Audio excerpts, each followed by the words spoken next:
हर एक भाषा सुंदर है, मनमोहक है, इंसान की ज़रूरत है। हर एक भाषा सुंदर है, मनमोहक है, इंसान की ज़रूरत है। चलो ये भी मान लिया, मातृभाषा ही सबकी सबसे अच्छी, सबसे प्यारी है। पर हर हिंदुस्तानी को जो जोड़ सके, वो शक्तिशाली भाषा सिर्फ हिंदी हमारी है।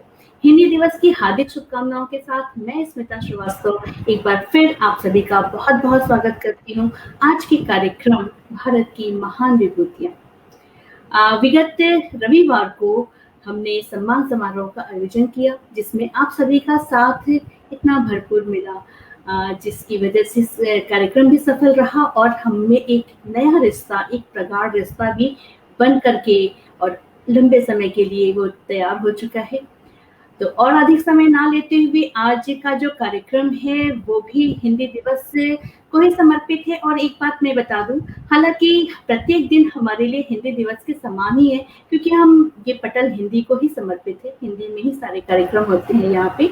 लेकिन फिर भी विशेष दिन की विशेष बात होती है और हिंदी पखवाड़ा हम आज से 28 सितंबर तक चला रहे हैं, जिसमें प्रत्येक कार्यक्रम हिंदी को ही समर्पित रहेगा। इसकी सूचना आपको देनी थी, तो जितनी जल्दी हो सके आप यहाँ पे जुड़ें और लोगों तक इस कार्यक्रम को बढ़ाएं शेयर करके।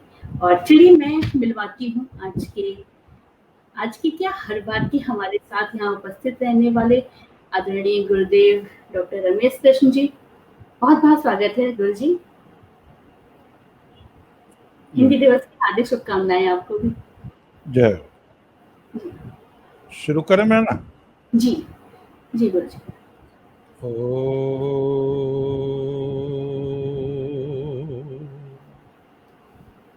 समाधिदेवा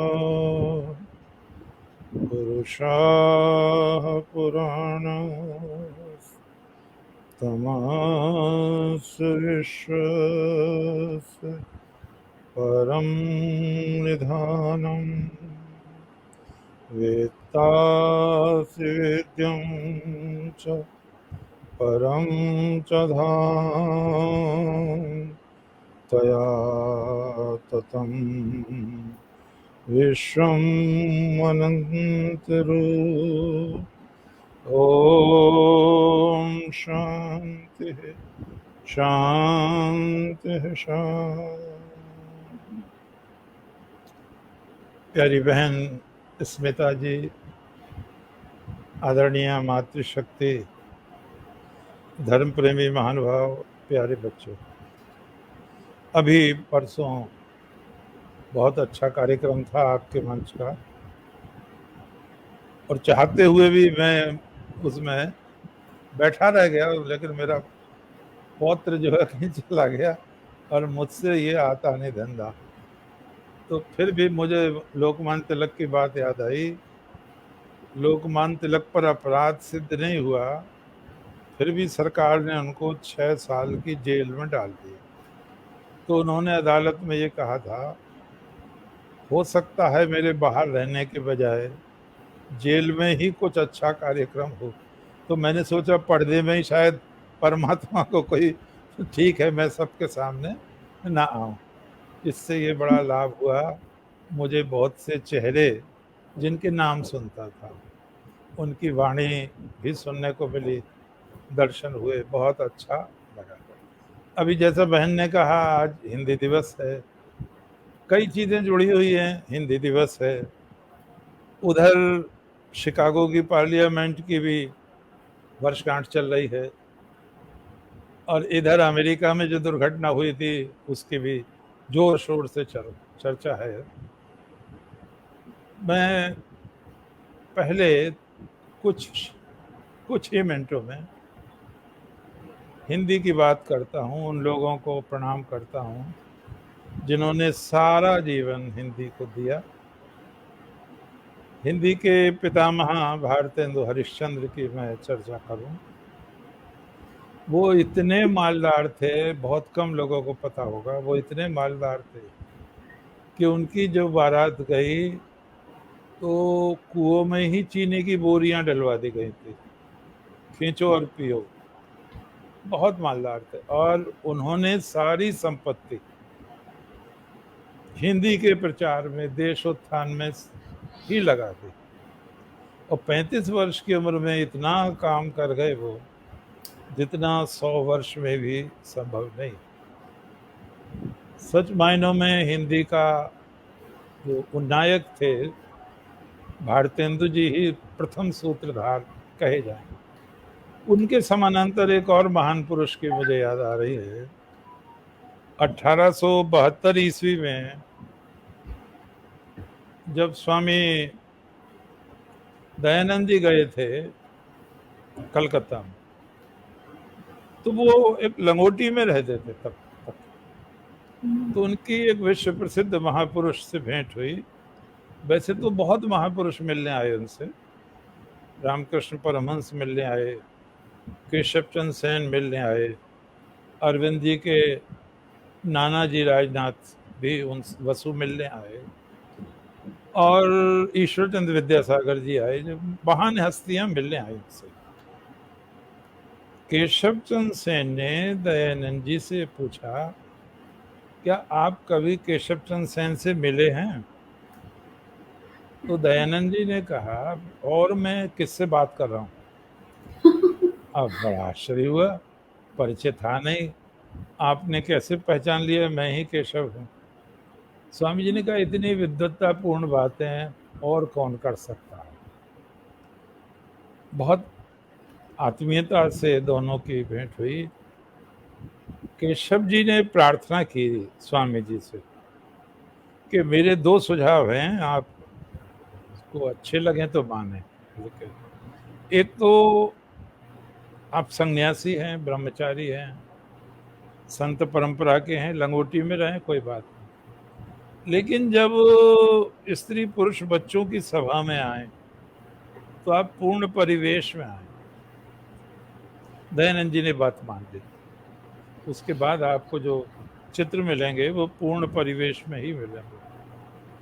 दूसरा ये, आपकी जो मातृभाषा है, इसके साथ बड़ा अन्याय करते रहे, मातृभाषा मातृभाषा करते रहेंगे। मातृ तो सिर्फ को कहते हैं, मातृ थोड़ा मुंह टेढ़ा हो जाएगा शुद्ध बोलेंगे तो। आपकी मातृभाषा तो गुजराती है, अर्जित भाषा संस्कृत है, और आप संस्कृत में ही व्यवहार कर रहे हैं ज़्यादा। इसकी जगह आप अगर हिंदी का व्यवहार करेंगे तो आपकी आवाज़ बहुत दूर तक पहुंचेगी और शीघ्र पहुंचेगी। तो बहनों भाइयों, दयानंद जी ने उनका ये सुझाव भी अंगीकार किया, और प्रसिद्ध ग्रंथ 1874-75 ईस्वी में जो निर्मित हुआ, सत्यार्थ प्रकाश, बहुत प्रसिद्ध ग्रंथ, वो हिंदी में ही लिखा स्वामी जी ने। और चूंकि मैं मुरादाबाद से बोल रहा हूँ, तो मुरादाबाद को ये भी सौभाग्य प्राप्त है कि यहाँ राजा जयकृष्ण दास थे, दीवान के बाजार कहलाता है उसमें, और वो ऑनरेरी मजिस्ट्रेट थे उस समय बनारस में। उनकी कोठी पर लिखा आ गया सत्यार्थ प्रकाश। यहाँ कई दिन रुके थे दयानंद जी, और एक आर्य समाज भी स्थापित किया था मंडीवास में। वो सत्यार्थ प्रकाश जब पूर्ण हुआ तो कहते हैं राजा जी ने ये कहा स्वामी जी से, मैं इसके 14 समुल्लास माने अध्याय, मैं इसके 12 छपवा दूंगा, 2 नहीं छपवाऊंगा, 13वां और 14वां। स्वामी दयानंद ने कहा क्यों? बोले 13वां तो ईसाइयों पर है और 14वां इस्लाम पर है, और मैं ऑनरेरी मजिस्ट्रेट हूँ, तो मेरी नौकरी भी खतरे में आ सकती है और सम्मान भी खतरे में आ सकता है। तो दयानंद जी बड़े एक तरह के, कहना चाहिए, अक्खड़ स्वभाव के भी थे थोड़ा। तो बोले तो रहने दो। और दयानंद जी ने पूरा सत्यार्थ प्रकाश अजमेर में जाके छपवाया 14 के, तो वो हिंदी में छपा, क्रांति हुई इससे। और इस पर अलग से भी शोध हुई है। हिंदी के प्रचार प्रसार में आर्य समाज ने बहुत बड़ा योगदान दिया। प्रथम बार ऐसा हुआ, चारों वेदों का भाष्य हिंदी में हुआ, उपनिषदों का भाष्य हिंदी में हुआ, ब्राह्मण ग्रंथों का भाष्य हिंदी में हुआ। दयानंद जी की परंपरा ने इसको बहुत बढ़ाया। मुझे चूंकि और विषय पर बोलना है तो मैं थोड़ा ही समय लूंगा। एक और महापुरुष की बात मुझे याद आ रही है, जयशंकर प्रसाद जी। जयशंकर प्रसाद जी और पुरुषोत्तम दास टंडन और महामना मालवीय जी, ये हिंदी के तो पक्षधर थे, लेकिन गांधी जी से सहमत नहीं थे। गांधी जी ऐसी हिंदी के पक्षधर थे, वो इसको हिंदुस्तानी कहना पसंद करते। उदाहरण के रूप में राजा राम, बेगम सीता, तो ये हमारे लोगों को पसंद नहीं थी गांधी जी के पास।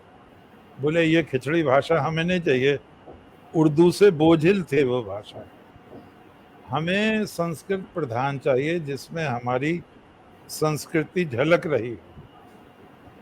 और पुरुषोत्तम दास टंडन ने तो हिंदी साहित्य सम्मेलन जो स्वयं स्थापित किया था, गांधी जी के विरोध में उससे त्यागपत्र ही दे दिया। जयशंकर प्रसाद जी ने जो ग्रंथ रचना की है, सारी संपत्ति लगा दी हिंदी के उत्थान के, रात और दिन। अंग्रेजों के खिलाफ भी काफी लिखा उन्होंने। भारतवर्ष उन्नति कैसे हो सकती है, बहुत प्रसिद्ध उनका निबंध है। और उन्हीं का ये वाक्य है कि बिना अपनी भाषा के ज्ञान के कभी भी शूल नहीं मिट सकता। तो जयशंकर प्रसाद जी, ये वो प्रसाद का वाक्य था, जयशंकर प्रसाद जी से यहाँ एक डॉक्टर रामानंद शर्मा है, वो मिले उनके बच्चों से। तो उन्होंने एक प्रसंग सुनाया, रत्न शंकर नाम है शायद लड़के का। तो रत्न शंकर ने एक प्रसंग सुनाया कि पिताजी बीमार थे। जयशंकर प्रसाद जी बहुत पहलवान आदमी थे, ये कम लोग जानते हैं। और वो 2 सेर तो अनार का जूस पीते थे रोजाना, 2 सेर। पावर बादाम की ठंडाई पीते थे रोजाना। और रात्रि का भोजन 4 सेर दूध की रबड़ी के साथ वो करते थे। और 800 दंड 800 बैठक लगाते थे, बहुत ताकत थी उनके जिस्म में।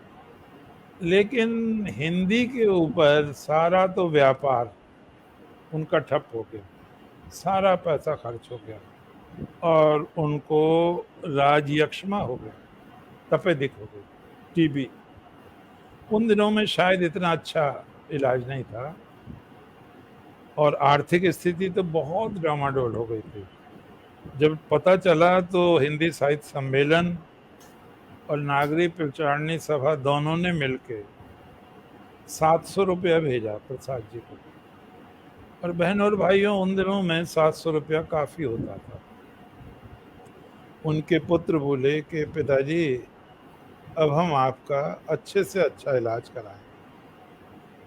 तो प्रसाद जी ने कहा कि पैसे कहाँ हैं? उन्होंने बताया। तो कहते हैं प्रसाद जी ने थोड़ा तकिए से सर ऊंचा करके ये कहा अपने बच्चों से, देखो हमने माँ सरस्वती के मंदिर में दीपक जलाया है, अगर तुम दीपक जला न सको तो घी चुराने की बात दोबारा मत करना हमारे सामने, हम ज़्यादा दिन नहीं रहेंगे, हमें जीवन से भी मोह नहीं है। और सारे पैसे उन्होंने नागरिक प्रचारणी सभा को 700 के 700 रुपया वापस करा दिए। ऐसे दिव्य महापुरुष कितने ही हैं हिंदी के उत्थान के लिए जिन्होंने सब कुछ न्यौछावर कर दिया। मुझे ये कहते हुए तकलीफ है कि शासन में एक ऐसा आदमी बैठा था, वो पता नहीं क्यों था बहुत विद्वान, देशभक्त भी था, सारी बात थी, लेकिन बहुत सी चीजें उसका दोहरा व्यक्तित्व लग जाता था। उन्हें हिंदी को राष्ट्रभाषा ही नहीं होने दिया। उसने गोवध पर कानून ही नहीं बनने दिया भले आदमी। उसने कश्मीर को उलझा के रख दिया। खैर, दिव्य पुरुष हैं, महापुरुष हैं, बहुत काम है। मैं कभी कभी कहता हूं कि महापुरुषों की आलोचना तो करो, लेकिन उनसे दुश्मनी मत रखो। ऐसी हंसी हो रही थी एक दिन, तो गांधी जी की कोई भयंकर आलोचना कर रहे थे, तो मैंने कहा ज्यादा आलोचना करोगे तो भूखे मर जाओगे। तो बोले क्यों? मैं हर नोट पे गांधी छपे हुए हैं भाई। जी। और तुम्हें कौन जाने, तुम्हें या मुझे कौन जानता, वो विश्व पुरुष हैं।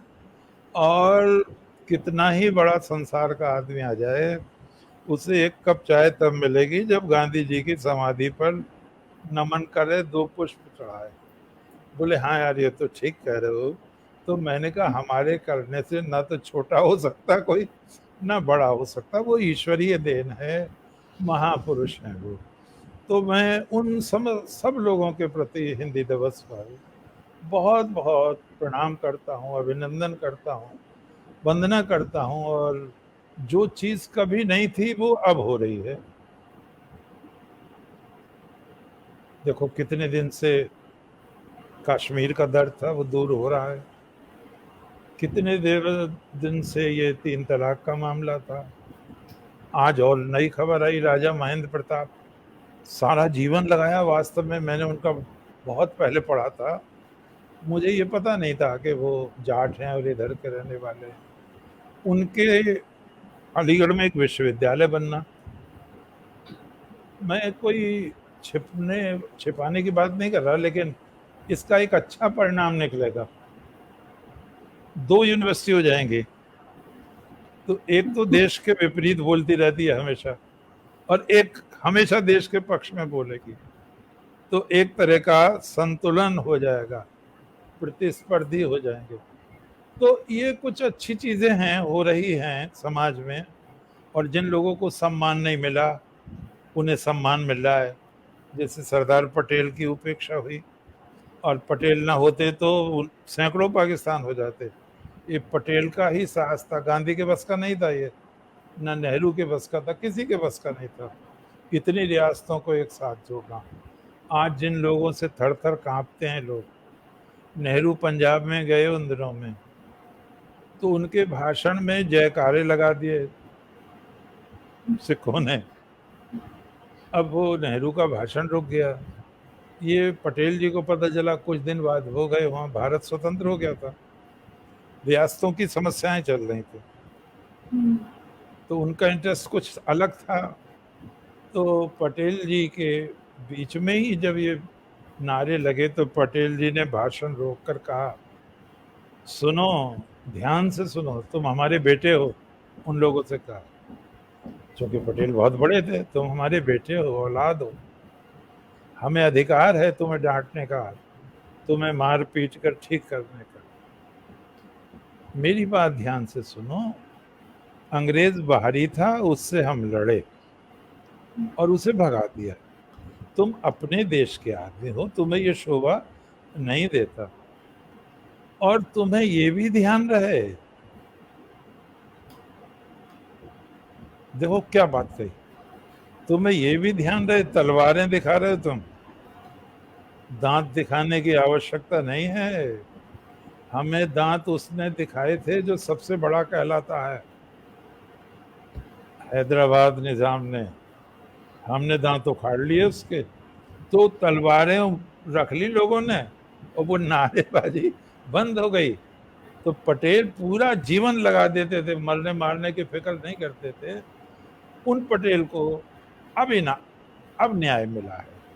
और भारत रत्न तो उन्हें बहुत ही दिन बाद मिला, जब कुछ लोगों की पकड़ ढीली हो गई, कुछ देशभक्त लोगों ने तकाजा किया, तब उनको भारत रत्न दिया गया। एक चर्चा में थोड़ी सी स्वामी विवेकानंद पर करता हूँ, चूंकि 128वीं वर्षगांठ है ये। आज 14 तारीख है, 15 तारीख की बात थी वहाँ। 15 तारीख को लड़ाई हो गई, 14 तारीख को लड़ाई हो गई, आज लड़ाई हो गई। लड़ाई का मतलब वाद विवाद भयंकर, मेरा धर्म श्रेष्ठ है, तेरा धर्म नीचा है, और मेरा ही धर्म रहेगा। आज भी ऐसा होता है, एक धर्म विशेष है कि हम ही रहेंगे, कोई नहीं रहेगा, यही लड़ाई है सारी। तो स्वामी विवेकानंद जी ने वहाँ एक वार्ता सुनाई, बहुत प्रसिद्ध है वो। आर्य समाजियों ने भी उसका प्रयोग किया, लेकिन पता नहीं विवेकानंद का नाम नहीं लिया उन्होंने, अपना बना के कह दिया। स्वामी जी ने कहा, एक समुद्र का मेंढक बहता हुआ कभी किसी कुएं में आ गिरा। कुएं में पहले से ही मेंढक था, तो उसने कहा भाई तुम कहाँ से आए हो? उसने कहा मैं समुद्र से आया हूँ। अब कुएं वाले मेंढक ने समुद्र देखा नहीं था। बोले समुद्र क्या इतना ही बड़ा है जितना मेरा कुआं? अरे नहीं, बहुत बड़ा है समुद्र। तो उसने छलांग लगाई, इतना बड़ा है? बोले नहीं। तो उसने पूरी इधर से उधर स्पर्श कर ली पृथ्वी, तो फिर इतना बड़ा होगा समुद्र? बोले नहीं भाई, तुम कुएं में बैठ के समुद्र की कल्पना नहीं कर सकते। तो वो कुएं वाला मेंढक बोला, अरे है कोई, भगाओ इसे बदमाश को, झूठ बोलता है, मेरे कुएं से बड़ा कुछ हो सकता है? तो स्वामी जी ने कहा, हम सबकी यही मुसीबत है, हम अपने अपने कुएं में बैठे हैं और बात परमात्मा की कर रहे हैं, समुद्र की। अरे पहले कुएं से तो निकलो, तुमने तो परमात्मा को भी पिंजड़े में कैद कर दिया है अपनी मान्यताओं के अनुसार। ईश्वर धर्म है ईश्वर का साक्षात्कार करना, चरित्र को पवित्र बनाना। ये नहीं है कि मैं हिंदू हूँ, ये मुसलमान है, ये ईसाई है। आप सत्य बोलते हैं धार्मिक हैं, झूठ बोलते हैं पापी हैं। मन कर्म वचन से किसी को सताते हैं तो पापी हैं, नहीं सताते तो धार्मिक है। अस्ते माने चोरी ना करना, आप किसी भी प्रकार की चोरी नहीं करते, आप धार्मिक हैं।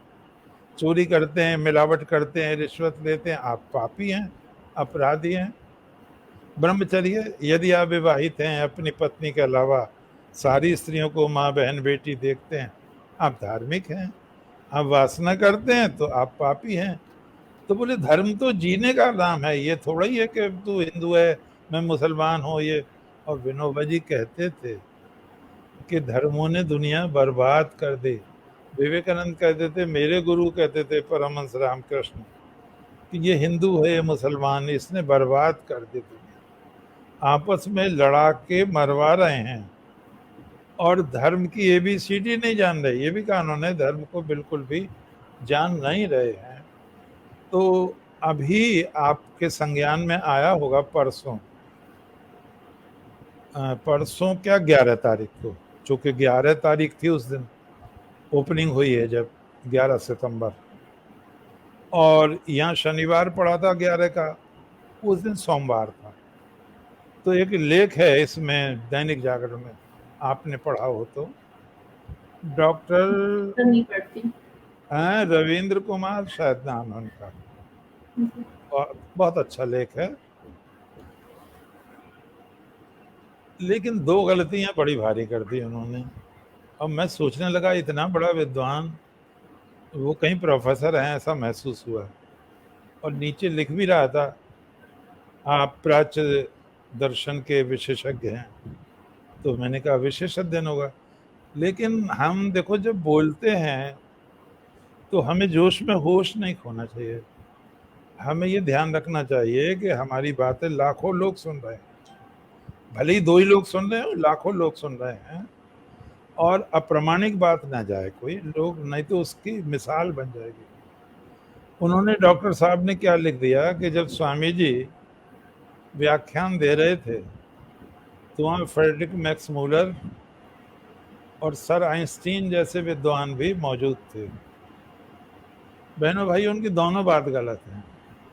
ना तो उसमें मैक्स मूलर मौजूद थे और आइंस्टीन के मौजूद होने का तो सवाल ही नहीं है, क्योंकि मैक्स मूलर तो परमहंस रामकृष्ण की उम्र के थे, मिलते जुलते।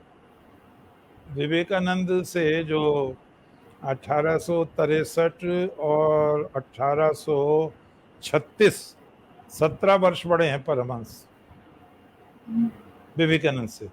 इसी तरह मैक्स मूलर भी, जहां तक मुझे ध्यान आ रहा है, सन 1820 की पैदाइश है उनकी। तो मैक्स मूलर काफी बड़े हैं विवेकानंद जी से। लेकिन आइंस्टीन तो 14 ही वर्ष के बच्चे थे उस समय। आइंस्टीन का जो जन्म हुआ है वो 1879 में हुआ है। 79, 10, 89 और 4, 93। तो उन्हें कोई घर पे ही नहीं जानता था, यहाँ कौन जानता। पढ़ने में भी वो बहुत फिसड्डी लिखा है उसमें। वो तो विधाता जब खोलता है किस्मत तो खोल देता है अचानक। तो उनकी ये दोनों चीजें, मैं ये कभी कभी सोचता हूँ कि देखो जितने बड़े प्रसिद्ध महापुरुष हैं उनके बारे में उतनी ही गलत बातें प्रसिद्ध हो जाती हैं।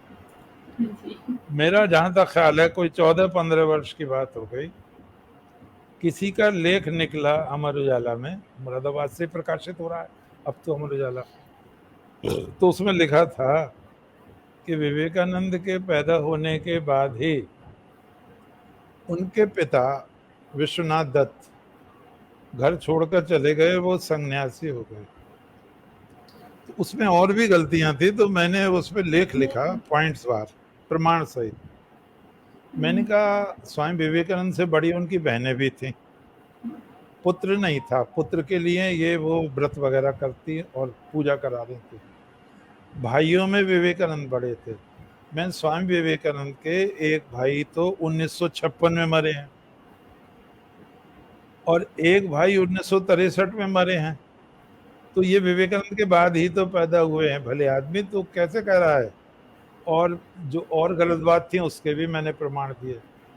और अमर उजाला को जो कि प्रतिष्ठित समाचार पत्र है, उसको बहनों मैंने रजिस्टर्ड भेजा लेटर, उसके कान पे जू नहीं रहेंगी, और मैंने इसीलिए रजिस्टर्ड भेजा था, देखूं गलती का सुधार होता है नहीं।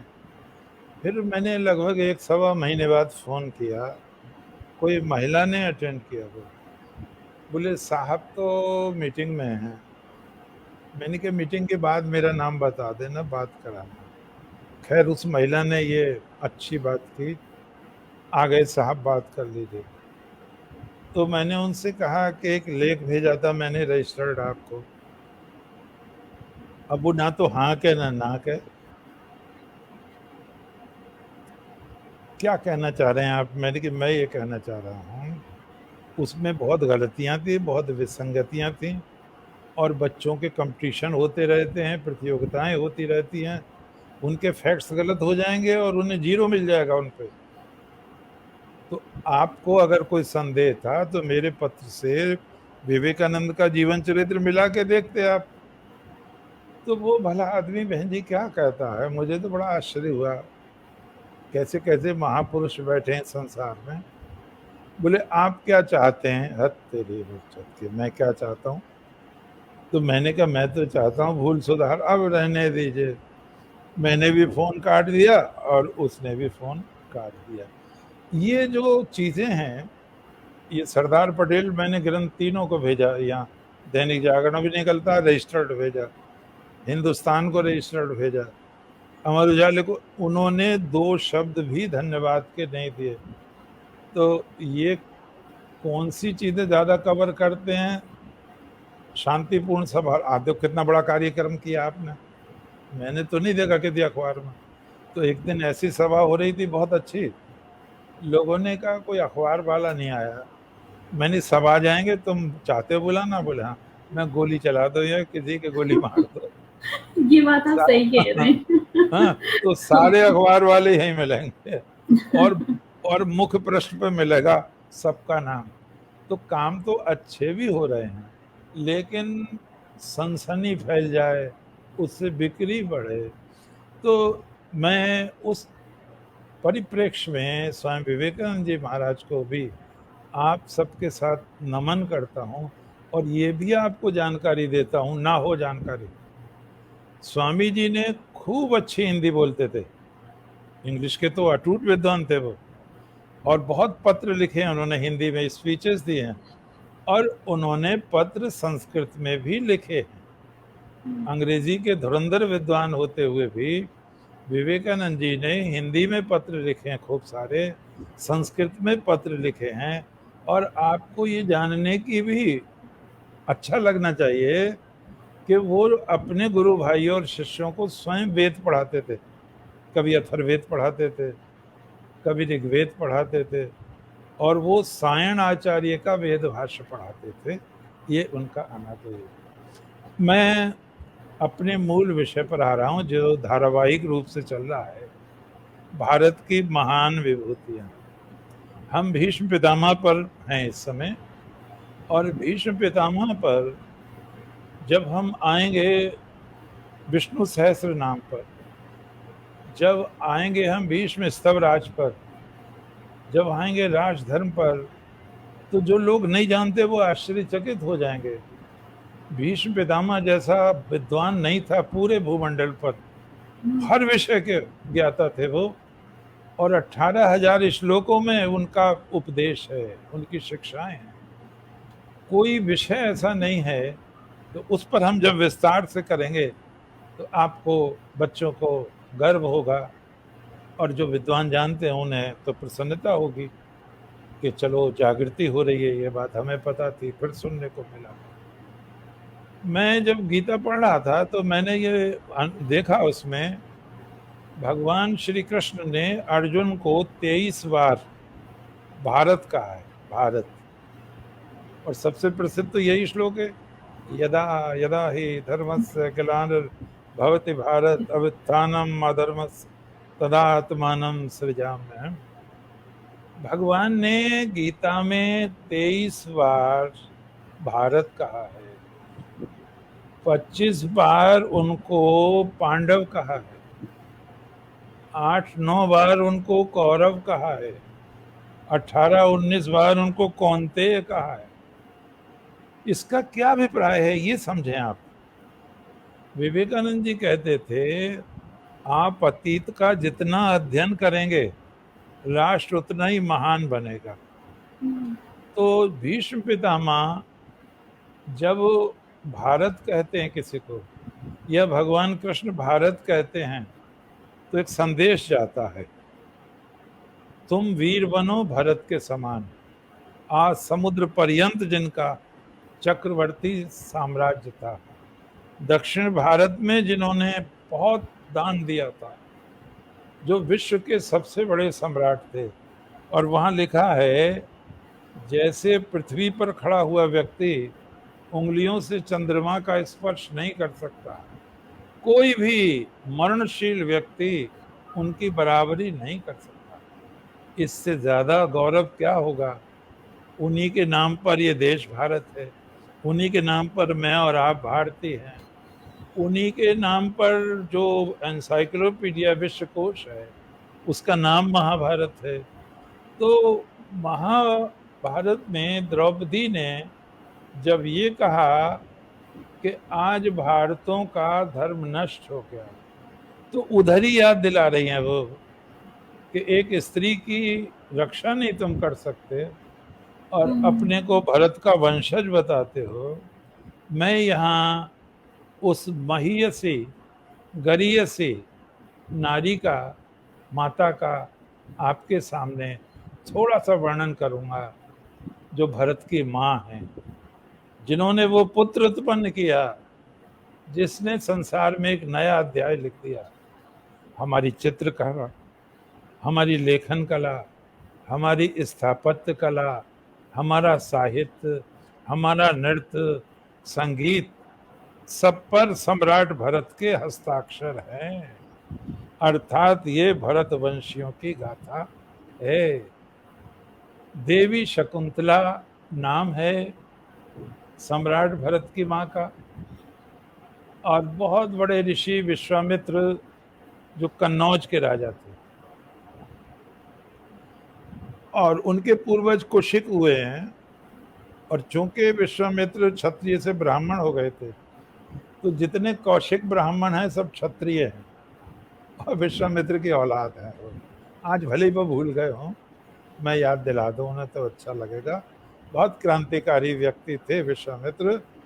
वो राजा से ऋषि बने, राज ऋषि से वो ब्रह्म ऋषि बने।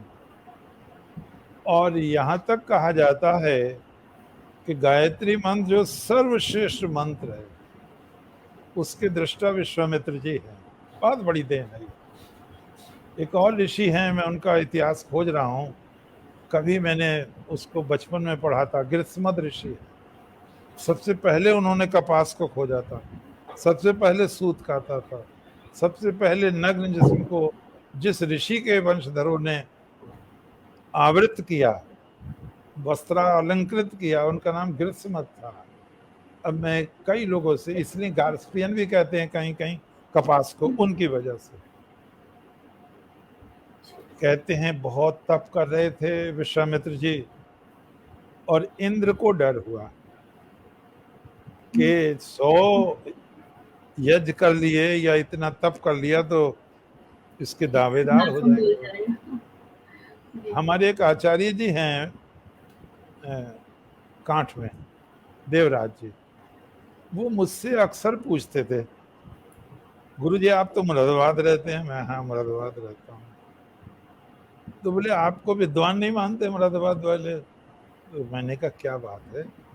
बोले कई बार वहाँ साहित्यकारों का, विद्वानों का नाम आया है, आपका कभी नाम ही नहीं आया उसमें। और फिर उन्होंने कहा कि 3 विद्वान तो हर बार आते हैं। मैं कौन कौन? बोले एक हरवंश दीक्षित है, वो इस समय आयोग में हैं, यहाँ प्रिंसिपल थे, लॉ के बहुत बड़े ज्ञाता हैं। और एक विशेष गुप्ता हैं, उनके बहुत लेख आते थे पहले दैनिक में, वो भी प्रोफेसर थे। अब इसमें बाल संरक्षण में कुछ है। एक जयपाल सिंह व्यस्त हैं, वो एमएलसी हैं इस बार। तो बोले क्या मुरादाबाद में गुरुजी 3 ही विद्वान रहते हैं? तो मैंने कहा अपने मन में, मैं क्या कहूँ क्या ना कहूँ, और वो 3-4 बार कह चुके थे। तो मैंने कहा देवराज जी विद्वान तो 3 ही है ये। तो वो बेचारे बहुत रेस्पेक्ट करते हैं और बोले जी गुरुजी आप विद्वान नहीं है? मैंने कहा मैं महाविद्वान हूँ। तो बोले महाविद्वान कैसा होता है? मैं जिसके सामने विद्वान छोटे पड़ जाए, मैं जहाँ जाता हूँ वो तीनों खड़े हो जाते हैं। मेरा नाम भले ही ना आया अखबार में, मैं जहाँ जाता हूँ सम्मान देते हैं, तीनों खड़े हो जाते हैं। इससे ज्यादा मुझे क्या चाहिए? दूसरी चीज, ये अखबारी विद्वान है, मैं शास्त्रों का विद्वान हूँ, मैं शास्त्र का प्रणयन करता हूँ, वेद, उपनिषद, गीता, रामायण, महाभारत, स्मृति ग्रंथ। ये अखबारों के विद्वान है, फोटो छपेगा, नाम छपेगा, मालाएं पड़ेंगी, और उस अखबार पे कल को कोई पकौड़ी खा के नाली में डाल देगा। तो मैंने कि मैं ऐसा विद्वान बनना भी नहीं चाहता कि जिसकी इतनी बेकदरी हो रही। तो वो बोले साहब आप भी गजब आदमी हैं। तो मैंने कहा आज मुझे कहना पड़ा, आप बार बार ये प्रश्न करते थे, तो मैंने कहा आप, मेरा जो विषय है आप मुझसे घंटों बात कीजिए, महीनों बात कीजिए, लेकिन इनके बस का ये नहीं है, इन्हें बताओगे तो तैयार करेंगे बेचारे अपना। तो यहाँ पर हम अपने मूल विषय पर आए। विश्वामित्र जैसे महान विद्वान तपस्वी तप कर रहे हैं, इंद्र को फिक्र हो गई। अब मैंने इन तीनों विद्वानों से कहा आप बड़ी बड़ी सभाओं में जाते हैं, हमें भी ले जाया करो। तो मना तो कभी किया नहीं, ले कभी नहीं गए। तो मैं किसी से कह रहा था, तो बोले इन्हें मूर्ख समझते हो क्या? मैं क्यों? बोले तुम्हें ले गए तो इन्हें कौन बुलाएगा अगली बार? ओहो, बोले इंद्रासन का सबको खतरा है। मैंने कहा ये बहुत बढ़िया बात रही हुई वाकई में। तो इंद्र को खतरा हुआ कि ये विश्वामित्र भैया इंद्रासन न छीन ले। मेनका अप्सरा को बुलवाया उन्होंने, और मेनका बोली मैं डरती बहुत हूँ, विश्वामित्र क्रोधी हैं। देखो ऋषियों में कुछ बहुत बदनाम है, जैसे दुर्वासा। दुर्वासा के बारे में ये है विचार लोगों का, जैसे एक मुहावरा है, कोई बुरा ना माने, कि पुलिस की ना दोस्ती अच्छी ना दुश्मनी, दुर्वासा का ना आना अच्छा ना जाना अच्छा।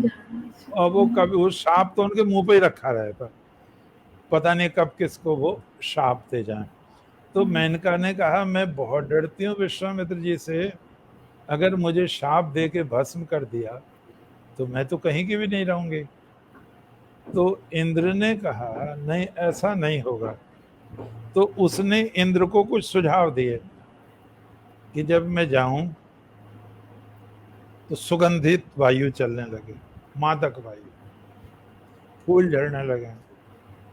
मान ली उनकी बात, और एक और इशारा किया उन्होंने, उस इशारे से मैं कहूंगा कि वायु देवता को इतना तेज चलाना कि मेरे वस्त्रों को उड़ा दे। सारी बातें तय हो गई। विश्वामित्र तप कर रहे हैं, अब गाना बजाना ये सब, अब उनकी तपस्या तो भंग हो गई। उन्होंने उसके साथ संगम किया, संतान पैदा हो गई। अब बड़ी मुसीबत ये रही कि तुमने संतान तो उत्पन्न कर दी, छोड़ के भाग गए। विश्वामित्र वैसे छोड़ के भाग गए बहनों उसको, हमारे पूर्वज हैं, हम उनको कोई वैसा भी नहीं कह सकते अब शब्द। और मेनका को कोई लेना देना नहीं था, उसे यहाँ से मतलब ही कुछ नहीं था, वो तो किसी दूसरे काम से आई थी, वो वैसे छोड़ गई। और बच्ची पैदा हुई, वो अनाथ हो गई। और पक्षी आए चारों ओर से, उन्होंने ये देख के कि इसे कोई मांस भक्षी पक्षी ना खा जाए, तो पक्षियों ने उस पर छाया की। शकुन कहते हैं पक्षी को, इसलिए उस बेटी का नाम हुआ शकुंतला। शकुनों से रक्षा की गई। उधर से कण्व ऋषि आ रहे थे, ये नजीमाबाद के आसपास उनका आश्रम था, माली नदी के पास। वो आ रहे थे, उन्होंने देखा कि ये पक्षी कैसे मंडरा रहे हैं एक ही स्थान पर। तो देखा वो छोटी सी बच्ची। अब देखो ऋषियों में कितना अंतर, एक तो वो ऋषि चले गए महाराज, ये भी तपस्वी हैं, ब्याह नहीं है, ब्रह्मचारी हैं, ऊर्ध्वरेता हैं। इन्होंने अपना धर्म निभाया, उसे बच्ची को लाए, शिष्याओं का आवाज दी, प्रेमबदा को, अनसुईया को और उनको, अरे इस बच्ची को पालो, इसकी रक्षा करो। अब उसको दूध पिलाया, उसकी रक्षा की, और उसका नाम ही शकुंतला पड़ गया। बच्ची बड़ी होती गई, चूंकि माँ बहुत सुंदर थी, बहुत सुंदरी हो गई वो बच्ची। पिता बहुत पुरुषार्थी, ओजस्वी, तेजस्वी थे, चेहरे पर उसके तेज भी आ गया। और एक और चीज पता चलती है, इस पर विवाद है कि को एजुकेशन थी या नहीं थी पहले, तो यहाँ को एजुकेशन थी, ये ध्यान देने की थे। कण्व ऋषि के आश्रम में सह शिक्षा थी, लड़के भी पढ़ते थे यहाँ और साथ में लड़कियां भी पढ़ते थे। शकुंतला, प्रेमबदा, अनसुईया, उसके साथ शरदवान वगैरह लड़कों के भी नाम है। तो इसका अर्थ ये है, ये आश्रम और इसके कुलपति बहुत उदार व्यक्ति थे, ज्यादा उदार व्यक्ति थे। एक तो हमारे मकान और तोड़ फोड़ चल रही है उनका, पता नहीं, हथौड़े ही नहीं रुक रहे उनका कई दिन से। तो उसमें जो शकुंतला थी वो बड़ी हुई। महाराज जो दुष्यंत है, बहुत प्रतापी राजा थे, बहुत सुंदर राजा थे, वो आखेट करते हुए आए। यहाँ ध्यान देने की चीज ये है कि आखेट क्षत्रिय का धर्म है, ध्यान रखें। दूसरी बात फिर ध्यान रखें, जुआ खेलना भी क्षत्रिय का धर्म है, आप जरा चौंक ना जाएं। जुआ खेलना भी क्षत्रिय का धर्म है, आखेट करना भी क्षत्रिय का धर्म है। और आखेट में निरपराध पक्षी, पशु पक्षी मारे जाते हैं, लेकिन इससे निशाना साधता है और शब्दवेदी बाण तक मारना सीखते हैं लोग। अगर ये हिंसा नहीं करेंगे तो वहां उस तरह का कौशल नहीं आ पाएगा, इसलिए राजधर्म में स्वीकृत है आखेट। अब एक और बात कहता हूं, आपको ध्यान आना चाहिए। भगवान ने गीता के 10वें अध्याय में कहा है, द्यूतम छल्यताम अस्मि, हे अर्जुन मैं छल करने वालों में जुआ हूं। आप प्यार से समझें इसको, भगवान कह रहे हैं, ईश्वर कह रहे हैं, मैं नहीं कह रहा, मैं छल करने वालों में जुआ हूं, अर्थात जुआ मेरा ही रूप है। बहनों और भाइयों गलत फहमी में ना जाएं, भगवान ये नहीं कह रहे आप जुआ खेलो, क्योंकि वेद में लिखा है कृष्णस्व, तुम खेती करो, अक्षर माँ दिव्या, जुआ मत खेलो। तो भगवान जुए को क्यों अपना रूप बता रहे हैं? वो जितने भी दुर्व्यसन हैं सबका सिरमौर जुआ है। आप शराब पिए, कुछ पिए और करें तो आपकी संपत्ति धीरे धीरे धीरे धीरे नष्ट होगी। मुझे एक चुटकुला याद आया, उसको प्रचारक लोग अक्सर कहते हैं, जिनका स्तर ज़्यादा ऊंचा नहीं होता वो कहते हैं, क्योंकि विद्वत्ता कम होती है हम पे, कि एक स्त्री के बच्ची को बड़ी खांसी थी, वो बड़ी परेशान थी, रुपए उधार लेके वो दवा लेने जा रही थी शहर में डॉक्टर से, उसे बीच में एक शराबी मिल गया उसी गांव का। अरे कहाँ जा रही है? कि लल्ला की खांसी ना रुक रही और मैं रुपए उधार लेके जा आई हूँ दवा लेके। अरे तो बिना मतलब उसके पैसे वापस कर दे, दवा मैं दे दूंगा, चल खांसी दूर हो जाए। तो बोले तुम पे है दवा? बोले हाँ। तो उन्हें बताया ना, तेने पूछी कब? तो फिर उन्हें आ गई बेचारी कि तुम पे क्या दवा? अरे शराब है, जरा सी पिला दिए थे। तो वो बेचारी भोली स्त्री थी कि शराब से इसकी खांसी चली जाएगी, ये कैसे बावलेपन की बात कर रही है? मेरी 80 बीघे जमीन चली गई, इसकी खांसी ना जाएगी? तो बड़े बड़े दिव्य पुरुष होते हैं। तो आप ये देखो, वाह रे। तो भगवान ये कह रहे हैं, शराब आपका नाश तो करेगी लेकिन समय लेगी, विषय भोग भी नाश करेंगे आपका, समय लेगी। और भी स्त्रीय अक्षा और कामासक्ति और ये जो आखेट है, इसको मना किया भगवान ने। और सबसे भयंकर भगवान ने जुआ कहा। जुआ बहनों और भाइयों क्षण भर में राजा को रंक बना देता है। नल दमयंती की कथा तो सारी जुए पर ही है। तो मैं आपका ध्यान इस ओर आकृष्ट कर रहा हूं कि जुआ जो है विकसित हुआ है, किससे विकसित हुआ है? शतरंज से। और आप देखो ताश भी उससे ही विकसित, ये सब भारत की देन है, बाहर की देन नहीं है, ये सब भारत की देन है। इसमें राजा भी होता है, सेनापति होता है, गुलाम होता है, रानी होती है, पैदल होता है। इसका एक उपयोग होता था बहनों और भाइयों, वो ये कि जब दो राजाओं में आपस में युद्ध की नौबत आए और वो युद्ध ना करना चाहें, युद्ध में सिपाही मरेंगे, घोड़े मरेंगे, हाथी मरेंगे, पैसा खर्च होगा, अगर वो अहिंसक रूप से समाधान चाहें तो चौपड़ खेल लें, और जो हार जाए वो हार स्वीकार कर ले, जो जीत जाए तो ये एक आविष्कार था क्षत्रिय के लिए, और ये मनोरंजन के लिए था, ना कि जैसा शकुनी ने दुरुपयोग करके और महाभारत रचा दिया, उसके लिए नहीं था। तो यहाँ पर आए वो शिकार खेलते हुए, उन्होंने जब देखा कोई आश्रम है तो सारी सेना रोक दी और मुकुट उतारा, उन्होंने जूते भी उतार दिए, तलवार वगैरह उतारा। ये संस्कृति है। जब हम ऋषियों के आश्रम में जाएंगे तो बिल्कुल सामान्य बनकर जाएंगे। भगवान ने गीता में कहा है, तद्विधि प्रणिपातेन परिप्रश्नेन सेवया। आपकी जानकारी के लिए बता दूं, जो जानते हैं सो फार सो गुड।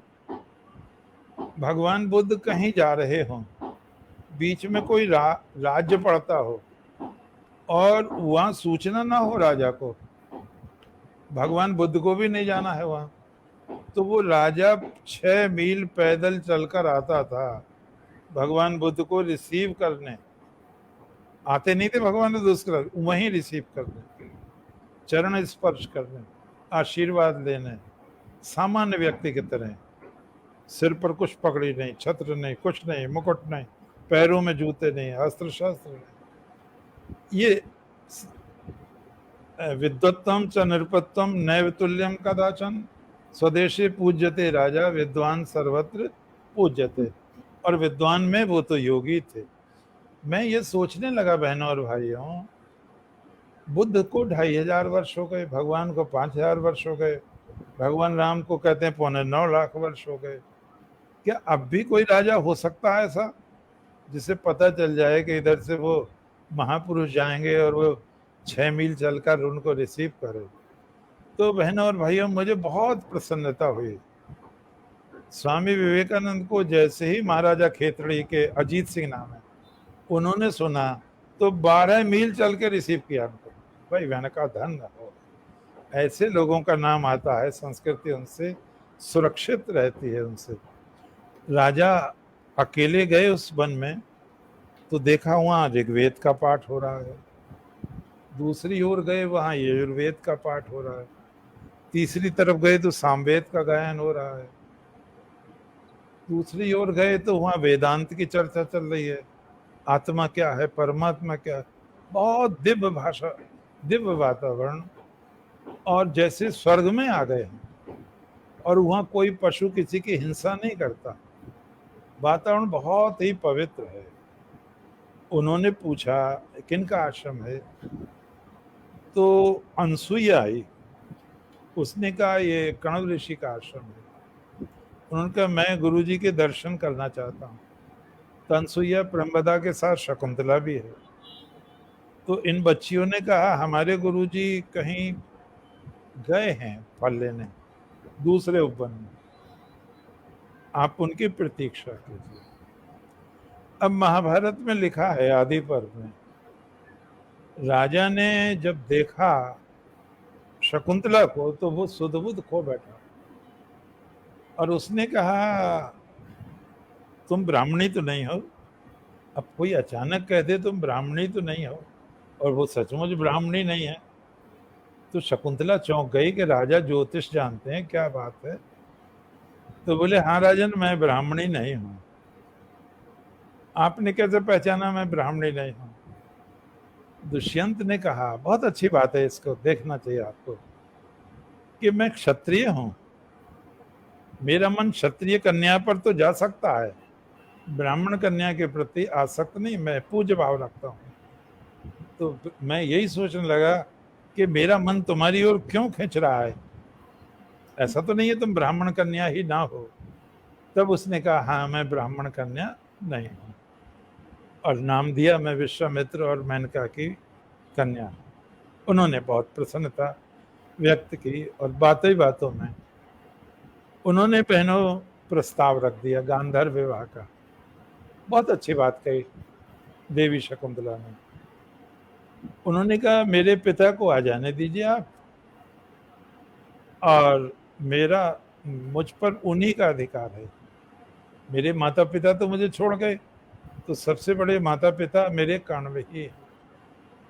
अब राजा लोग चतुर होते हैं, उन्होंने उनको बातों में उलझा के और राजी कर लिया गांधर्व विवाह के लिए।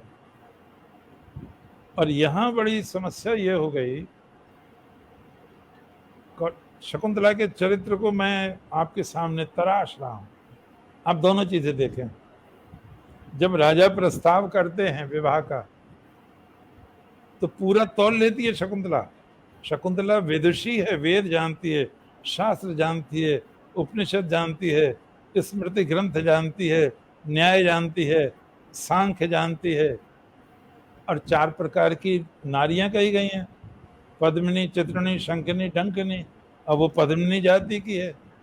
तो उसने राजा को पूरा तौल लिया और उसने कहा अगर आप मुझे पत्नी रूप में स्वीकार करने को विवश कर रहे हैं तो मुझे एक वचन दीजिए। राजा ने कहा मांगो वचन, मुझसे जो पुत्र उत्पन्न हो वो राजा बने आपकी जगह, आपके और भी रानियां होंगी, वो किसी का भी बेटा राजा न बने। बहनों और भाइयों, राजा ने वचन दे दिया। यहाँ हम आपसे एक निवेदन करना चाहते हैं। अभी पीछे कई घटनाएं घटी। एक लड़की मेरठ से भाग आई, MBBS कर रही थी, एक दिल्ली से भाग आई, और जिस खरदूषण के साथ भागी वो 8वीं पास था, मजदूर टाइप का था, वहाँ MBBS बता दिया उसने। तो बहनों को, जो बच्चियां हैं, जवान बच्चियां हैं जिन्हें ये खरदूषण बहकाते हैं, उन्हें शकुंतला से शिक्षा लेनी चाहिए। उसका वजन तोलो, कौन है ये, ऐरा गहरा नत्थु खैरा तो नहीं है ये। और उन्होंने क्यों स्वीकार कर लिया, मैं ये निवेदन करना चाह रहा हूं। शकुंतला जान गई ऋषि की बेटी हैं और वेदज्ञ ऋषि की बेटी हैं, तपस्वी की। वो ये जान गई कि राजा से विवाह करके जो बच्चा पैदा होगा वो अखिल भारत का सम्राट होगा। ये हियर लाइज द पॉइंट। और बड़े गजब की बात, बहुत गजब की बात, जब कण्व लौट आए तो शकुंतला उनके सामने नहीं गई, क्योंकि वो अघटित घटना घट गई थी और वो पिता से लजा रही थी। बाद में पूछा उन्होंने अनसुईया प्रेमदास से, शकुंतला नहीं दिखाई दे रही है। अब शकुंतला को आना पड़ा और वहां लिखा है शकुंतला ने चरण धुलाए। हमारे यहाँ आज ये माना जाता है बेटी से पैर नहीं धुलाते, लेकिन वहां है पैर धोए उसने और वो लजा रही थी। अब वो त्रिकालज्ञ थे ऋषि, वो समझ गए क्या घटना घटी और क्या कहा उन्होंने। ये आपके लिए और मेरे लिए बहुत अच्छी बात है। उन्होंने कहा बेटी तुम्हें शोक नहीं करना चाहिए, तुमने जो कुछ किया है उसका फल बहुत शुभ होगा। तुम्हारे गर्भ से जो बालक पैदा होगा वो प्रकाश कर देगा पूरे विश्व में। ये देश ही उसके नाम से कहलाएगा आगे चलकर, उसकी संतति महान कार्य करेगी। और कालिदास ने बहनों एक बहुत अच्छा वाक्य कहलवाया यहाँ, कमाल किया कालिदास जी। कवि कुल गुरु जब भी कहे जाते हैं, वो कहते हैं कि धुएं से आकुलित, धुएं से भरी हुई आंख वाले यजमान की आहुति सौभाग्य से अग्नि कुंड में ही पड़ी। अरे क्या अर्थ है, देखो आपको आनंद लेना चाहिए। कवि लोग हैं आप, लेखक लोग हैं, कल्पनाशील लोग हैं। वे कहते हैं कालिदास कि तुम काम में तो अंधे हो गए, काम में तो तुम अंधे हो गए, दुष्यंत भी और तुम भी, लेकिन सौभाग्य से बंद आंखों ने जो किया तो आहुति ठीक जगह पड़ गई। अर्थात तुम्हारा जो ये कर्म है वो फल श्रेष्ठ देगा। इस तरह से अब क्या होता है, गर्भवती रह जाती है वो, राजा उनसे कह जाता है मैं लेवा जाऊंगा। अब वो रोने लगती है, राजा बार बार उसे आश्वासन देता है। अभी कण्व नहीं आई, जरा उससे पहले की घटना है, राजा चला गया। अब आपको ये ताज्जुब होगा, बहनें भी सुन रही होंगी, बेटियां सुन रही होंगी, बुजुर्ग सुन रहे होंगे। 9 महीने आप कहलाते हैं, 9-10 महीने बच्चा। भरत अपनी माँ के गर्भ में 3 वर्ष रहे। अब बहुत बलवान पैदा हुए, पैदाइश ही बलवान पैदा हुए। 3 वर्ष गर्भ में रहे, 3 वर्ष। और इतने बलवान पैदा हुए, एक उदाहरण दूं भीमसेन से। भीमसेन को वायु का अवतार माना जाता है, वायु का अंश। जब वो 10वां दिन था भीम का, तो कुंती देवी नहा के आ रही थी उसे गोद में लिए हुए झरने पे। उधर से कोई बड़ा भारी व्याघ्र दहाड़ पड़ा। तो कुंती को यह ध्यान नहीं रहा कि मेरी गोद में बच्चा है, भीम है, और घबराहट में भीम छूट गया उनकी गोद से। और जिस चट्टान पर भीम गिरे हैं, आप महाभारत पढ़ें बहनों, वो खील खील बिखर गई, इसको टूट गया। और वो एक टुकड़ा उसके लगा शेर के जाकर, वो भागा। ये तो कोई तेरा भी बाप मालूम पड़ता है। तो ये अतिरिक्त बल लेकर पैदा होते हैं, ईश्वरीय योजना से पैदा होते हैं, ये बनावट से चीजें नहीं आती हैं। अब वो 3 वर्ष गर्भ में रहा, और जब वो थोड़ा बड़ा हुआ तो वो 6 वर्ष का ऐसे लगता था 12-14 वर्ष का है। हाथी को खींच लाता था, शेर को खींच लाता था। अगर आपने पुरानी पिक्चरों में, तस्वीरों में देखा हो, वो जवाड़ा फाड़ के दांत गिन रहा उसके, लोग आश्चर्यचकित रह जाते थे। 1-2 बार वहां राक्षस आ गए, उस बच्चे ने उनको जान से मार दिया। एक राक्षस इसी इरादे से आया कि इसने बहुत लोग मार दिए, तो उसको भरत ने पकड़ के निचोड़ दिया, सारा रक्त उसका प्रवाहित हो गया, और एक तरह का वीरतापूर्ण आतंक छा गया कि जो बचपन में इतना बलवान है, इतना बहादुर है, हाथी को खींच लेता है, शेर का जबड़ा खोल के दांत गिन लेता है, राक्षस को इतना भींच के खून निकाल देता है, वो कितना बलवान होगा। और सचमुच वो बालक बहुत बलवान हुआ। कालिदास ने थोड़ा अंतर कर दिया है। कालिदास ने चूंकि नाटक लिखा है, और आप लोगों को ये जानना चाहिए कि कालिदास का ये कर्तव्य था कि दुष्यंत के चरित्र की रक्षा करें। यहाँ उनके चरित्र की रक्षा नहीं हो रही है दुष्यंत के, कालिदास ने उनके चरित्र की रक्षा की और कल्पना की कि उन्होंने अपने नाम की अंगूठी दे दी शकुंतला को कि तुम इसे दिखा देना, मैं पहचान जाऊंगा। और ये कहते हैं जब वो मुंह धो रही थी गंगा में, तो वो चली गई अंगूठी, किसी मछली ने निकल ली। वो कुछ नहीं है, महाभारत में कुछ नहीं है, वो चरित्र की रक्षा करने के लिए अंगूठी की कल्पना की गई। और नाटक का नाम यही है, उनके काल था अभिज्ञान शाकुंतलम। अभिज्ञान माने पहचान। तो वहां राजा की रक्षा करने के लिए उन्होंने इस तरह कहा है। और वहां गर्भवती गई है वो, लेकिन यहाँ बच्चे के साथ। तो कण्व ऋषि ने ये कहा, बच्चों को बुलाया कि शीतल मार्ग से ले जाओ, विवाहिता बेटी को बहुत दिन तक नहीं रहना चाहिए माँ बाप के यहाँ, और तुम इसको आराम से, ये कभी धूप वगैरह में गई नहीं है, इसको बहुत आराम से ले जाना है। और वो बच्चे ले जाने लगे उसको। जब वो जा रही थी शकुंतला, तो वहां लिखा है हिरणों ने उनकी साड़ी का छोर पकड़ लिया, जाने नहीं दे रहे थे, और कोयलें कूकना छोड़ गई थी, रो रहे थे पक्षी। और स्वयं कहा है, कालिदास ने लिखा है, स्वयं कहा है, और ये सर्वश्रेष्ठ चौथे अंक का श्लोक कहलाता है कि शकुंतला जा रही है, ये सोचकर मुझ जैसा व्यक्ति जो बिल्कुल निष्प्रेय है, सब वासनाओं से दूर है, जब वो इतना पीड़ित हो रहा है, तो वो माँ बाप जो बच्चों को पैदा करके पाल के और विदा करते हैं, उन्हें कितना दुख होता होगा।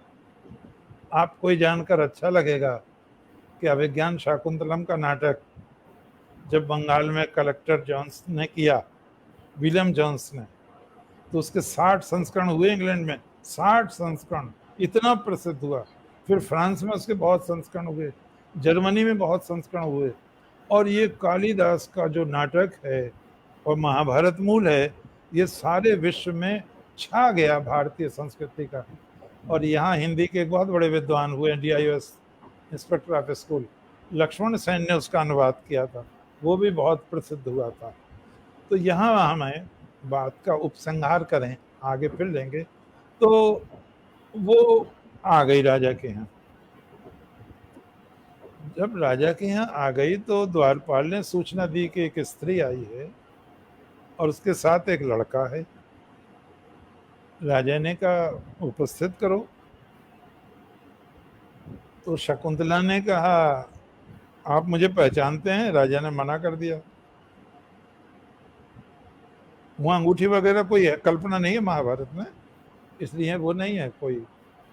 तो उन्होंने कहा आपने मेरे साथ गांधर्व विवाह किया, मेरे साथ संपर्क किया, गर्व रहा मुझे, ये बच्चा उसकी सृष्टि है, आप इसे स्वीकार कीजिए। राजा ने कहा तुम झूठ बोलती हो, मैं तुम्हें नहीं पहचानता, मैं इस लड़के को भी नहीं पहचानता। आप जो बच्चियां सुन रही हैं वो यहाँ शकुंतला को देखें, कहते फेस किया उन्होंने, कैसे वो रंग से महारानी बनती हैं, ये चीज है। किस तरह वो राजा को निरुत्तर कर देती हैं, किस तरह राज्यसभा के सदस्यों को शर्मिंदा कर देती हैं। क्योंकि वो कण्व के यहाँ की स्नातिका हैं, कोई बिना पढ़ी लिखी लड़की नहीं है। शकुंतला ने कहा राजन, क्या तुम ये सोचते हो तुमने जो किया वो अकेले में किया? मेरे साथ गांधर्व विवाह, मेरे साथ संपर्क, मेरे साथ वचनबद्धता, वो किसी ने नहीं देखी। ये विद्वान सभासद क्या कहेंगे तुम्हें? क्या इतना ही ज्ञान है तुम्हारा और तुम्हारे सभासदों का? सबको कौन देखता है? ईश्वर देख रहा है। मुझे एक बात याद आई, एक बयाजीत बहुत बड़े मुस्लिम संत हुए, सूफी संत, उनके पास 2 शिष्य आए, तो उन्होंने दोनों को एक एक कबूतर दिया कि इस कबूतर को वहां मार के लाओ जहां कोई देख ना रहा हो। तो एक तो वहीं झाड़ी में उसकी गर्दन मरोड़ के, लो गुरु जी। तो बोले बड़ी जल्दी काम कर दिया, कोई देख नहीं? बोले कोई नहीं साहब। और दूसरा लड़का बेचारा आया ही नहीं, और रात हो गई और वो बच्चा भूखा प्यासा और कबूतर भी जिंदा। तो बायजीत ने कहा, अरे तुम कहाँ? बोले आपकी शर्त का कहीं पालन नहीं हो रहा था। आपने कहा इसे वहां मारना है जहां कोई देख ना रहा हो। तुमने कहा ये तो मार लाया तेरा गुरु। तो बोले तुझे कोई नहीं? बोले कोई नहीं। तो बयाजीत ने, संत ने कहा, तुम्हें कौन देख रहा था? बोले 3 लोग देख रहे थे। अब शकुंतला तो एक की बात कर रही है, आप आनंद लें। 3 लोग देख रहे थे। कौन? मैं कबूतर को देख रहा था, कबूतर मुझे देख रहा था, 2 हो गए। तीसरा हमारे हृदय में बैठा हुआ परमात्मा। आपने कहा कोई ना देख रहा हो, यहाँ 3 देख रहे थे। तो बयाजीत ने कहा तुम ही आध्यात्मिक शिष्य होने योग्य है। उसे रोक लिया, उसे चला जाने दिया। तो शकुंतला ने प्रश्न किया भरी सभा में, उन्होंने कहा क्या किसी ने नहीं देखा? और फिर ऐसी बात कही बहनों, साहस की बात।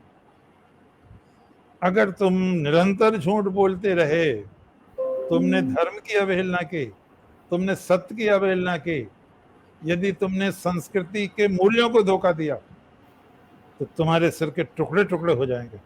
और सब घबरा गए सभासद कि भैया देखने में तो बड़ी भोली भाली लग रही है, तो बड़ी मारते खां भी दिखे, तो बहुत तेज लड़की है। और फिर उसने कहा, राजन, उन्हीं का सम्मान होता है जिनके साथ पत्नी होती है। जिनके साथ पत्नी नहीं होती उनका सम्मान नहीं होता, उनका आदर नहीं होता। मुझे 75 और 76 2 साल इम्तिहान देना था वृंदावन में, प्राचीन भारतीय इतिहास संस्कृति। अब पहली बार मैं गया तो मुझे मकान नहीं मिले किराए पे। तो शाम हो गई, दिन छुपने को आ गया, तो बड़ी मुश्किल से एक महिला तैयार हुई और उसने कहा बच्चे कब लाओगे? और एक तुम्हारी। तो मैंने कि मैं तो अकेले भागा, तो उन्होंने मुझे भगा दिया। बोले कोई बिना स्त्री के मकान दिया जावे? तब मुझे उस दिन पता चला कि पत्नी की अहमियत कितनी होती है। अगर आदमी के साथ स्त्री हो तो उसका मूल्य बढ़ जाता, नहीं तो आवारा कहलाता। अब बहनों रात हो गई, मैं बड़ा परेशान, रात कहाँ रहूंगा। और मुझे तो वहाँ कई पेपर देने थे, लगभग 12-14 दिन रुकना था। फिर मुझे परमात्मा ने एक दृष्टि दी। मैंने वहाँ वृंदावन में पूछा कि मथुरा में आर्य समाज कहाँ? मथुरा आ गया मैं, मथुरा में आर्य समाज कहाँ है? तो बताया तिलक रोड पर है। मैं तिलक रोड आया तो वहाँ पे मंत्री, प्रधान, कोषाध्यक्ष सब बैठे थे। सौभाग्य से मैंने उनको नमस्ते की। थोड़ा सा झूठ बोला, वो थोड़ा सत्य था थोड़ा झूठ था। मैंने कहा मैं आर्य समाज कांठ का मंत्री हूँ। मैं पहले रहा था मंत्री, तब नहीं था। मैं आर्य समाज कांठ का मंत्री हूँ। तो वो बहुत प्रसन्न हुए। मैंने कि मुझे परीक्षा देनी है और मैं चाहता हूँ आप मुझे शरण दें कुछ दिन के लिए। तो उन्होंने कहा हाँ उतार लो। अब मुझ में कुछ था ही नहीं, एक झोला था। बोले बिस्तर? मैं कि बिस्तर उस्तर नहीं, मैं तो बहुत सादा व्यक्ति हूँ। तो वहाँ जो उन्होंने एक बहुत बड़ा हाल था बहनों, सारे महापुरुष और महादेवियों के चित्र लगे हुए थे और मैं वहाँ अकेला सम्राट की तरह रहता था। 2 बार गया तब मुझे यह अनुभव है कि बिना स्त्री के आदमी की कोई कद्र नहीं है। तो शकुंतला ने कहा उन्हीं का सम्मान है जिनके यहाँ पत्नी है। आदमी कितना ही हारा थका है, पत्नी को स्पर्श पाकर उसकी अनुभूति पाकर सारे क्लेश दूर हो जाते हैं। बच्चे का स्पर्श का पाकर उसे अमृत की प्राप्ति हो जाती है। और राजन, क्या तुमने नहीं पढ़ा? पूछो सभासदों से। श्रुति ग्रंथों में कहा गया है, बेटा संस्कार के समय पुत्र से कहता है, तू मेरे अंग अंग से चूहा है, तू मेरे अंग अंग से पैदा हुआ है। और देवी शकुंतला ने कहा, राजन अपने सभासदों से पूछो, आप बताओ, पुरोहित को पूछो, स्त्री के कितने पर्यायवाची शब्द हैं? अब देखो, आप लोग तो बहुत जानते हैं, स्त्री के बहुत पर्यायवाची शब्द हैं। एक शब्द आया बहनों, जाया। पूछा जाया का अर्थ क्या है? अब लोगों ने कहा जाया का अर्थ पैदा करने वाली। शकुंतला ने कहा क्या पैदा करने वाली? अब इस पर अटक गए सब। शकुंतला ने कहा ध्यान से सुनो, पति ही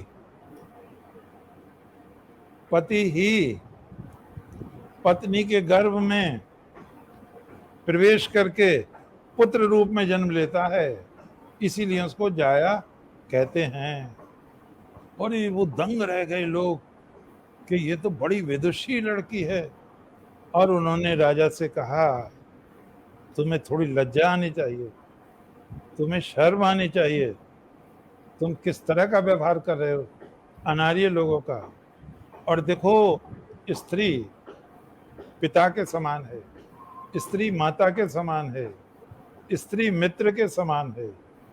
और जिन व्यक्तियों के स्त्री नहीं होती वो अभागे हैं, जिन व्यक्तियों के पुत्र नहीं होता वो अभागे हैं। 10,000 अश्वमेध यज्ञ भी पुत्र की क्षमता नहीं रख सकते। और एक पुत्र का होना कितना महान है।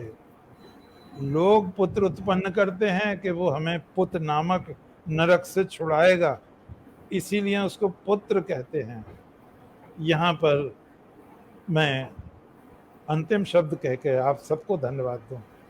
एक बहुत बड़ी बात, जब बालक पढ़कर जाता था 25वें वर्ष में, तो वहाँ आता है उपनिषदों में कि वो दक्षिणा दे देता था गुरु को, जो भी होते थे।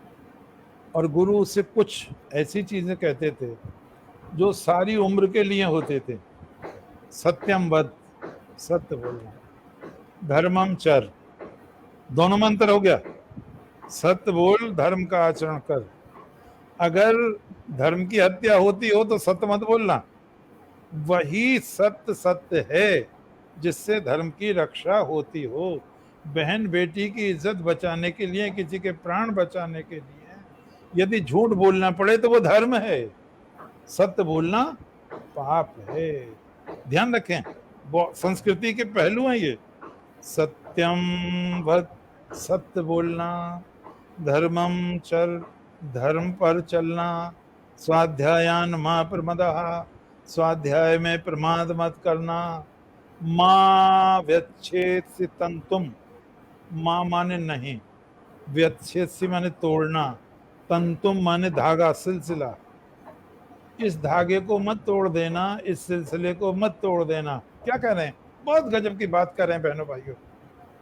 तुम ऐसे मूसलचंद मत रह जाना, तुम जाना और अच्छी लड़की से विवाह करना, संतान उत्पन्न करना और उसको संस्कारित करके हमारे पास भेजना, जिस तरह तुम्हारे माता पिता ने तुम्हें भेजा। बहन और भाइयों, ये प्रश्न हो सकता है कि सबको विवाह करना चाहिए, तो शंकराचार्य जी ने क्यों नहीं किया, दयानंद जी ने क्यों नहीं किया, विवेकानंद जी ने क्यों नहीं किया, संत ज्ञानेश्वर जी महाराज ने क्यों नहीं किया? बहुत बहुत महापुरुष हैं। तो यहाँ इस निवेदन के साथ आप सबको धन्यवाद दूं। भगवान ने गीता में कहा है, बहुनाम जन्मनान मनते ज्ञान वाम माम प्रबुद्धते वासुदेवा सर्वम मिति। अनेक जन्मों के आखिर में ये अनुभूति होती है कि सब कुछ परमात्मा ही है, और वो आखिरी सीढ़ी होती है। शंकराचार्य की, दयानंद की, विवेकानंद की, जितने भी ब्रह्मचारी हैं, इन्होंने मोक्ष की अगर 16 सीढ़ियां हैं, 15 सीढ़ियां पार कर ली थी, अब इनको आखिरी सीढ़ी पर थे, इसलिए इनको किसी भी बंधन में नहीं फंसना था। जब लड़कियों ने बहुत आग्रह किया विवेकानंद जैसे सुदर्शन व्यक्तित्व के स्वामी से विवाह को, तो स्वामी जी ने कहा, मैं हर स्त्री में माता का स्वरूप निहारता हूँ, मैं सन्यासी हूँ, सन्यासी के लिए स्त्री माँ का स्वरूप होती है, और देखो मैं अब मुझे इसी जन्म में परमात्मा में लय होना है, साकार उनको स्वीकार करना है। मैं सारे बंधन काटता जा रहा हूँ, मैं कोई नया बंधन कैसे स्वीकार कर लूंगा। तो सब लोग ब्रह्मचारी नहीं हो सकते। ये जो ब्रह्मचारी थे ईश्वर निर्दिष्ट थे, सृष्टि को ज्ञान देने के लिए और नया प्रकाश भरने के लिए आए थे। आप सबको बहुत बहुत बहुत बहुत धन्यवाद। अगली कड़ी में हम शकुंतला के बाद भीष्म पितामह को पुनः लेंगे। बहुत धन्यवाद। आप ज्ञान के भंडार हैं, सर सादर नमन, ऐसा संतोष श्रीवास्तव जी कह रही हैं। और मुझे मालूम है कि ये सभी के मन की बात है, सभी के मन में कुछ ऐसे ही विचार हो रहे होंगे, ऐसे ही भाव उत्पन्न हो रहे होंगे। आपको जिसने भी सुना वो आपका मुरीद हो गया, वो आपका भक्त हो गया, अगर ये कहूँ तो गलत नहीं होगा। और गुरुजी, मैं बस कुछ लोगों के कमेंट्स पढ़ लेती हूँ जो लोग हमसे जुड़े रहे। हमारे एक बहुत ही प्रिय दर्शक हैं भानु प्रकाश श्रीवास्तव जी, जिनका साथ मुझे हर एक कार्यक्रम में मिलता है, वो हमसे जुड़े रहे भानु प्रकाश श्रीवास्तव जी, और हिंदी दिवस पे आपको बधाइयां दे रहे हैं। और बहुत सारे उनके कमेंट्स हैं, मैं चाहूंगी कि आप आराम से देखिएगा। अर्चना यादव जी जो आपके परिवार से हैं वो जुड़ी रही, सौरभ पांडे जी हैं, हिंदी की हार्दिक शुभकामनाएं हिंदी दिवस की दे रहे हैं। और साथ में हमसे जुड़े रहे RSD चातक जी, प्रणाम कह रहे हैं आपको। सारिका सिंह जी हैं, और त्रिपुरारी मिश्रा जी हैं, बहुत अच्छे तबला वादक हैं और आपको प्रणाम कह रहे हैं वो। शिखा कुमारी जी हैं, और साथ में हैं सुषमा भंडारी जी, जैसे आपने कहा ना कवयित्री हैं ये, और दिल्ली में रहती हैं। वो कह रही है कि बहुत खूबसूरत कार्यक्रम है और आपको सादर प्रणाम कह रही हैं। कालका प्रसाद अहिरवार जी जुड़े रहे, सादर प्रणाम कह रहे हैं आपको।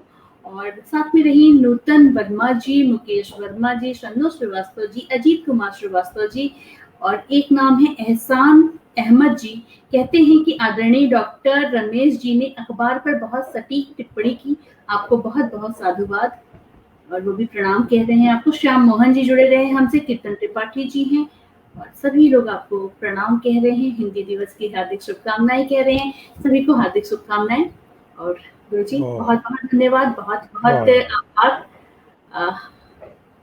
सबको मेरा प्रणाम, सबको। हाँ, बच्चों को आशीर्वाद। जैसा कि मैंने शुरुआत में बताया था कि अभी हिंदी पखवाड़ा चल रहा है, आज से इसकी शुरुआत हुई है, तो अगले 14 दिन तक यानी कि 28 सितंबर तक हम हिंदी पे ही समर्पित रहेंगे। उसी के इर्द गिर्द बहुत सारी बातें, बहुत सारे कार्यक्रम लेकर के आएंगे। तो हमसे जुड़े रहिए, अपना साथ दीजिए, अपना सहयोग दीजिए जो आपने अभी तक दिया, लेकिन अब दायित्व बढ़ गया है, अब जिम्मेदारियों का आभास मुझे भी है, और मुझे लगता है कि आपको भी मेरा साथ नहीं देंगे तो शायद कहीं रुकना होगा। तो बस इसी साथ की अपेक्षा करती हूँ, और मुझे मालूम है कि आप जरूर सुनेंगे। फिर जल्दी मिलते हैं। नमस्कार, जय हिंद, जय भारत, जय।